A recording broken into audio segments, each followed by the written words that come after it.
Welcome to Eha TV.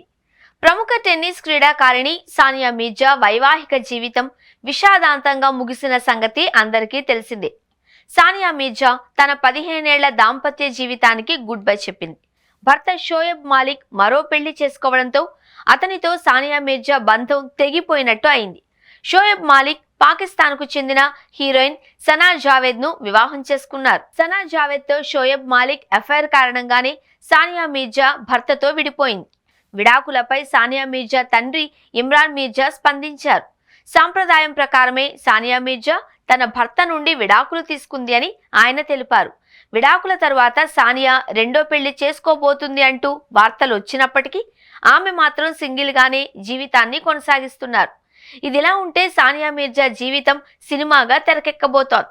ఆమె జీవిత చరిత్ర ఆధారంగా సినిమా తీయాలి అనే చర్చ చాలా కాలంగా జరుగుతోంది.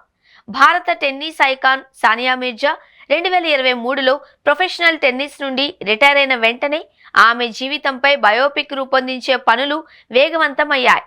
ప్రముఖ నిర్మాత రోనీ స్క్రూవాలాకు చెందిన RSVP films Sania biopic rights ను పొందినట్లు వార్తలు వచ్చాయి. దీనిపై 2019లోనే అధికారిక ప్రకటన వచ్చినప్పటికీ ప్రాజెక్ట్ ఇంకా ప్రారంభ దశలోనే ఉంది. ఈ బయోపిక్ లో సానియా పాత్ర ఎవరు పోషిస్తారు, దర్శకుడు ఎవరు అనేది ఇంకా ఖరారు కాలేదు. గతంలో సానియా స్వయంగా దీపికా పదుకొనే లేదా పరిణీతి చోప్రా తన పాత్రకు సరిపోతారు అని సూచించింది. అయితే పరిణీతి చోప్రా ఇప్పటికే సైనా నెహ్వాల్ బయోపిక్ లో నటించినందున ఆమె ఈ ప్రాజెక్టులో ఉండే అవకాశం లేదు.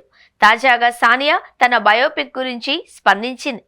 తన బయోపిక్ లో హీరోగా బాలీవుడ్ కిలాడి అక్షయ్ కుమార్ ను ఊహించుకుంటున్నట్లు వెల్లడించింది. తాను అక్షయ్ కుమార్ కు చాలా పెద్ద అభిమానిని అని, ఒకవేళ తన బయోపిక్ లో అతడు నటిస్తే అక్షయ్ తో రొమాన్స్ చేయడానికి కూడా సిద్ధంగా ఉన్నాను అని సరదాగా వ్యాఖ్యానించింది. సానియా చేసిన ఈ ఫన్నీ కామెంట్స్ అభిమానులను ఎంతగానో ఆకట్టుకున్నాయి.